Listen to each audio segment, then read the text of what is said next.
जय गुरुदेव।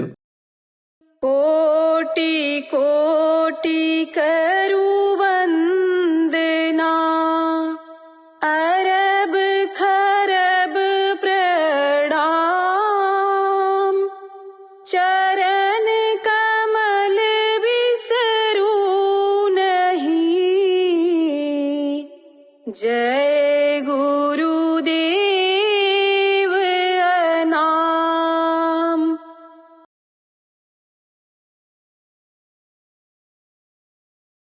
अब सूरत खेलत सतगुरु संग होली, धरन गगन बीच शोर मचोरी। अब सूरत खेलत सतगुरु संग होली, धरन गगन बीच शोर मचोरी।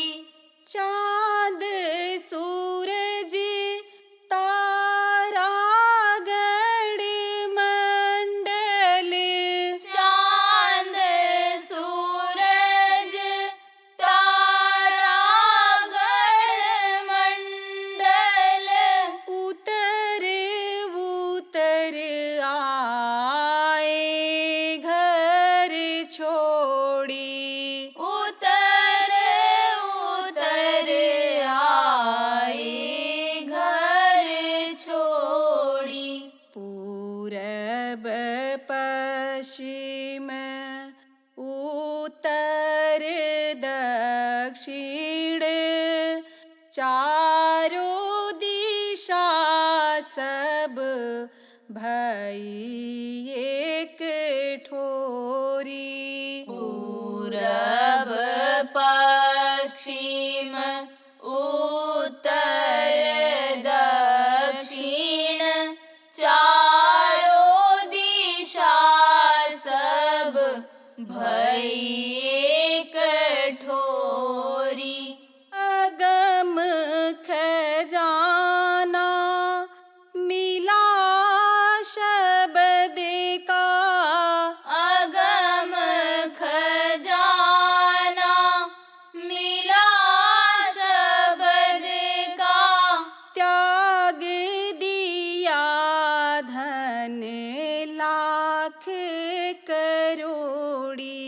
त्याग दिया धन लाख करोड़ी। धन्य सतगुरु ऐसा खेल खिलाया, अनेक रूप जहाँ एक भयोरी। धन्य सतगुरु ऐसा खेल खिलाया, अनेक रूप जहाँ एक भयोरी। अब सूरत खेलत सतगुरु संग होली, धरन गगन बीच शोर मचोरी। अब सूरत खेलत सतगुरु संग होली, धरन गगन बीच शोर मचोरी। जय गुरुदेव। जय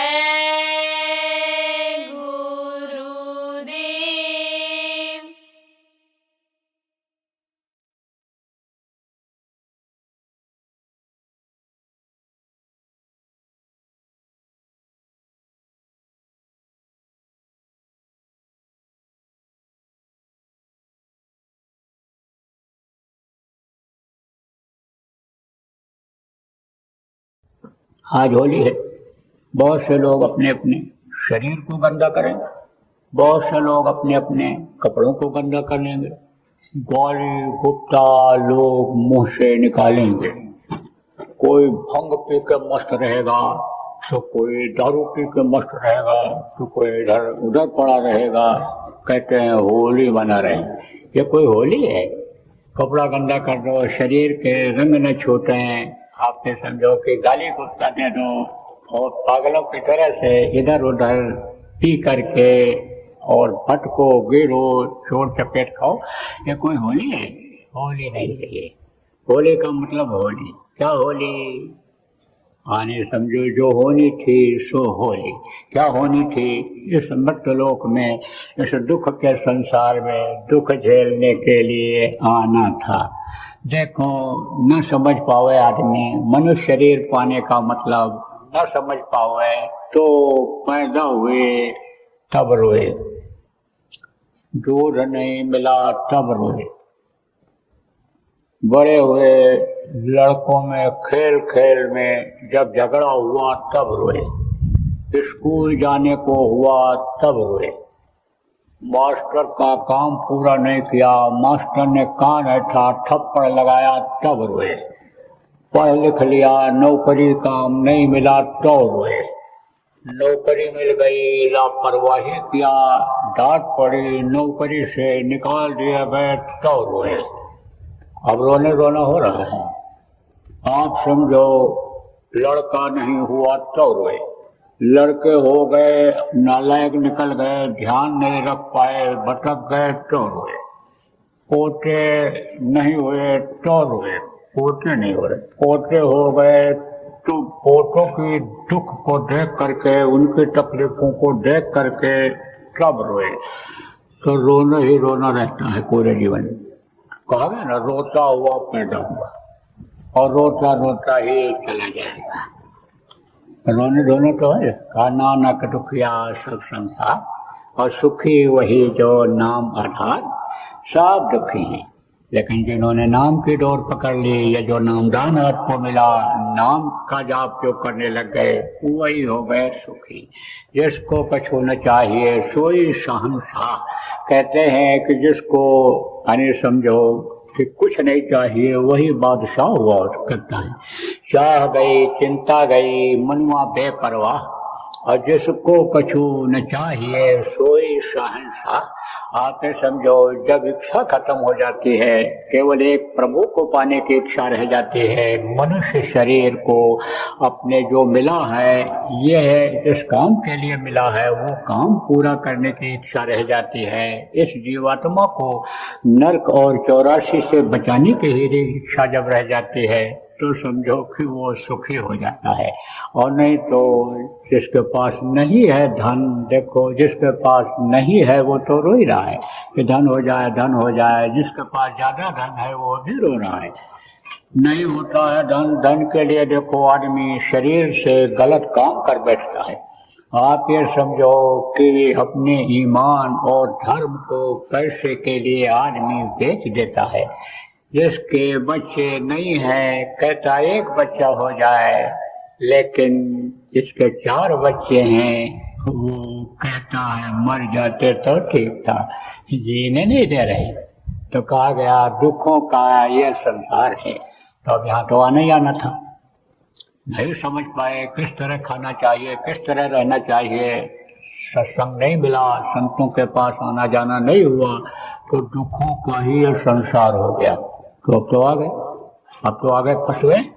तो फंस गए तो निकलना भी तो है कि इसी में फंसे रहोगे। लौट लौट 84 आया, लौट लौट करके इसी में आते रहोगे, बार बार जन्मते और मरते रहोगे। अरे भाई रम चलो दसवा बिराना है। अपने देश जब तक नहीं पहुंचोगे, अपने घर जब तक नहीं पहुंचोगे, तो दूसरे के देश में आपको काल भगवान के इस देश में प्रेमियों तकलीफ बराबर झेलते ही रहना पड़ेगा। होनी थी सो हो ली, आपके समझो वो तो हो लिया।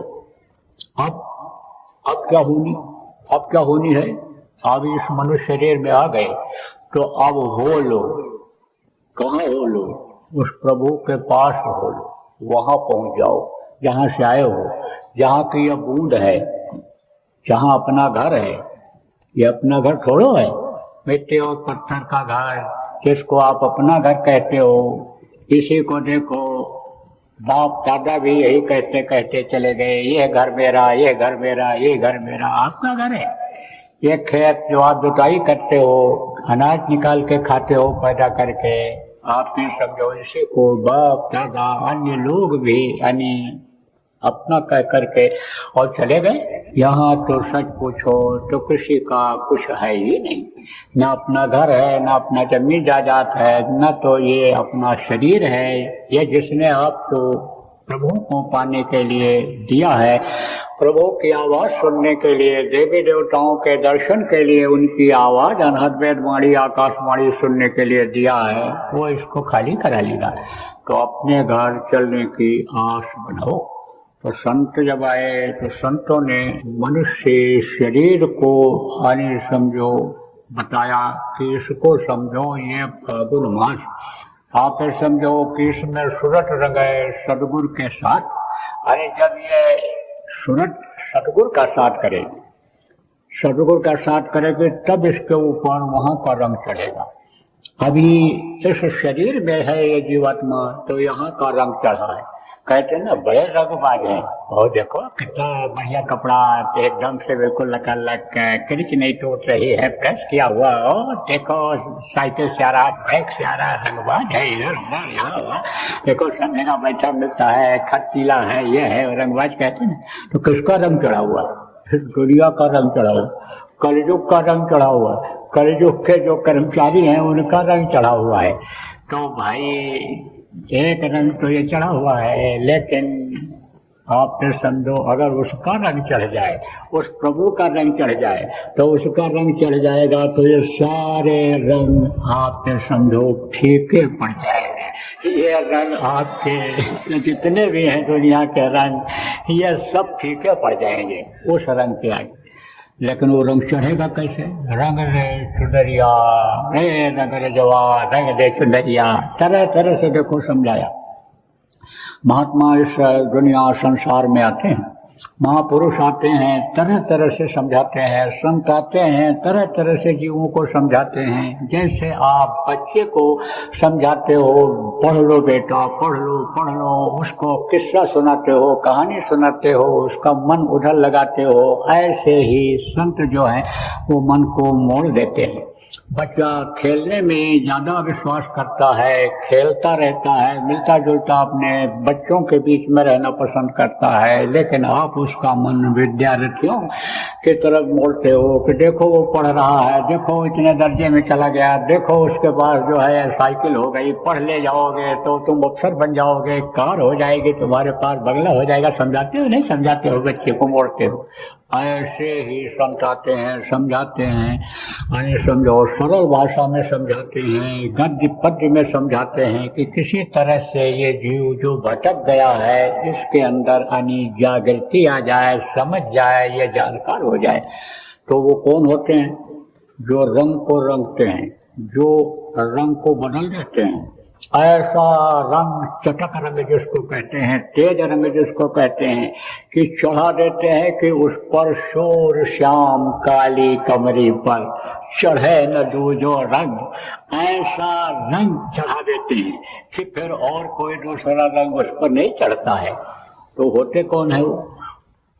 कोई जमीन फाड़ कर आसमान तोड़ करके तो निकलते नहीं है, वो भी माँ के पेट से ही पैदा होते हैं। और जब बड़े होते हैं तो समझो उनका संस्कार इस तरह का होता है कि वो उस वक्त के संत के पास पहुंच जाते हैं। कुछ को बहुत भटकना पड़ता है, भटकते रहते हैं, फिर उसके बाद वो उनको खींचते हैं। किसको खींचते हैं? वो जो वक्त के संत होते हैं उनको खींच लेते हैं अपने पास। किसको? वो जो संस्कारी आत्माएं होती हैं। संस्कारी आत्माओं की पहचान वक्त के सतगुरु के पास रहती है। आप ये समझो संस्कार कैसे बनता है? संस्कार संतों के संपर्क से बनता है। आप ये समझो संतों के जीव जो यहाँ रह जाते हैं, छोड़ जाते हैं। आप ये समझो जैसे आपको नामदान मिल गया, अब अगर भजन नहीं कर पाओगे तो समझो दोबारा फिर आना पड़ेगा, मनुष्य शरीर में दोबारा फिर आना पड़ेगा। अब अगर आपके पास धन है, पैसा है, बल है और उसके अहंकार में रह गए या शरीर के आराम में ही आपने समय को लगा दिया तो समझो दोबारा आना पड़ेगा। क्योंकि जैसे हमारे गुरु महाराज जैसे समर्थ संत हैं, वो जब हाथ पकड़ लिए हैं छोड़ेंगे नहीं। तुमको घर पहुँचाओ ना एक हमारो काम, हम आए हुए देश से जहाँ तुम्हारो नाम। वो वहाँ से आए हुए थे, आए हुए हैं, वो आए हुए हैं। आप तो समझो अनामी धाम से आए हुए हैं, तो ये समझो आए हुए थे गुरु महाराज। गुरु महाराज आए हुए तो छोड़ेंगे नहीं, दोबारा फिर जन्म ले लेंगे। और दोबारा जन्म लोगे तो अमीरी में भजन नहीं कर रहे हो तो गरीब घर में जन्म लोगे, और गरीबी में भगवान ज़्यादा याद आते हैं। फायदा होते ही रोगी हो जाता है बच्चा, तो समझो कि दुख जब बराबर झेलता है तब माँ ही सिखाती है, बेटा भगवान का नाम लो। माँ जिस भी देवी देवता भगवान को मानती है वो बताती है इनका नाम लो, इनका नाम लो, उनका नाम लो। तो एक मुहावरा पड़ जाता है, आप समझो। तो ये तकलीफ झेलनी पड़ेगी।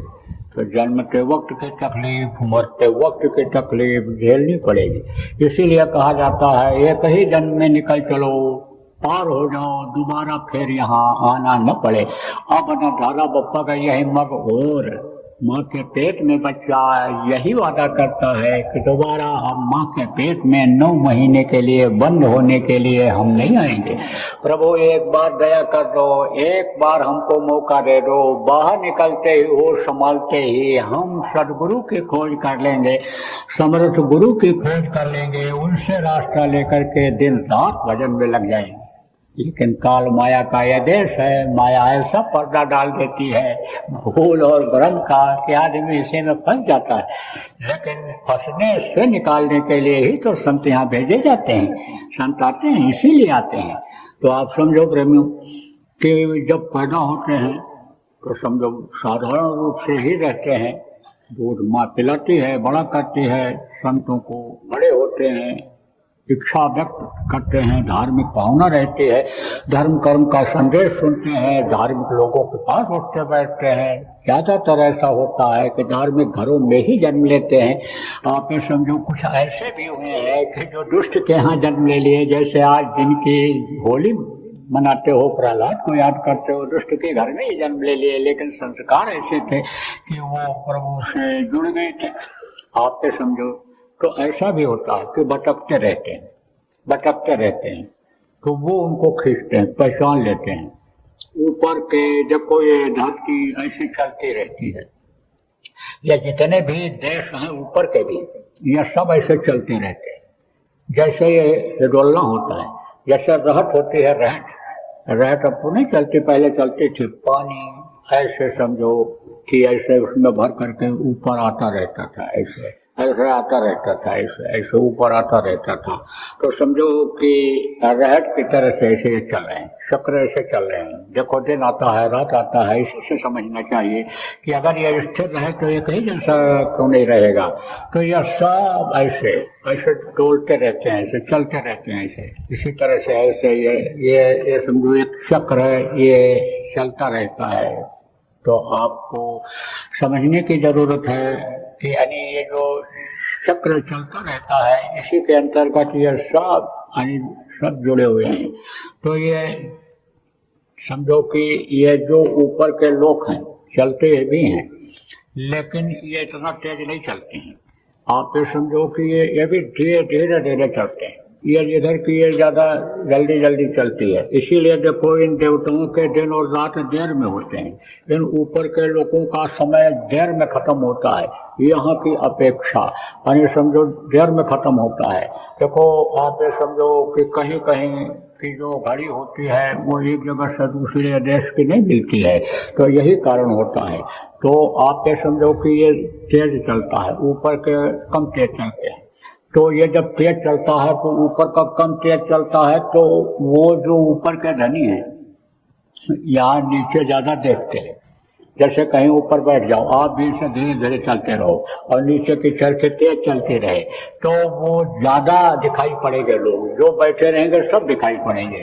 नीचे वालों को ऊपर वाले कम दिखते हैं, ऊपर वालों को नीचे वाले दिखते हैं, तो उनकी नजर पड़ जाती है। जो ऊपर में धनी है उनकी भी नजर किसी किसी के ऊपर पड़ जाती है, तो उनका भी संस्कार बन जाता है। संस्कार बन जाता है तो उनको वो खींच लेते हैं। लेकिन काम ये देखा गया कि केवल एक को ही दिया जाता है, एक ही को मिलता है। ये जो जीवों के कल्याण का काम है, जीवों को रास्ता बताने का काम है, ये एक ही को मिलता है, एक समय पर एक ही को मिलता है।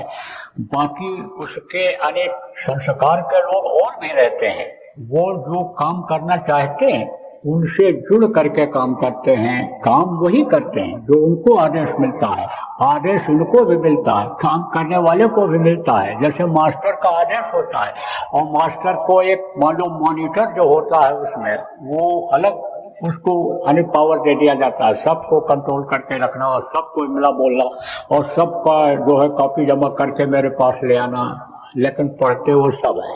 तो ऐसे ही सबको आदेश अलग अलग मिलता है। मास्टर तो वो अलग रहता है, वो तो नीचे उतरते नहीं है, मनुष्य शरीर में आते नहीं।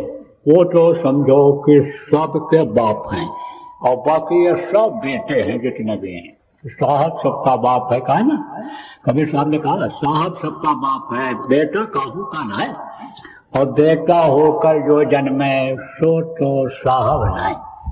तो संस्कार बनता है, संस्कारी को खींच लेते हैं और खींच करके उनके अंदर और इच्छा पैदा करते हैं कि जैसे कोई हल्का फुल्का प्यासा हो और उसको पानी आप दे दो पीने के लिए, तो पानी की मिठास और पानी की कीमत नहीं समझता है।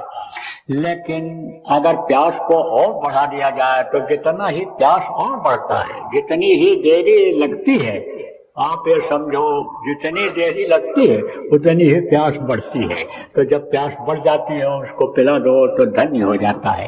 ऐसे ही लगाए रहते हैं, सेवा कराते रहते हैं, भाव प्रेम पैदा करते रहते हैं। दुनिया की तरफ से मुंह को मोड़ने का आप ये समझो सब ध्यान कराते रहते हैं और उसके बाद में फिर उनको अनमोल चीज दे देते हैं। देख लेते हैं कि ये इसका अनादर नहीं करेगा, ये इसको संभाल करके रखेगा, ये इसको और बढ़ाएगा, उसको दे देते हैं।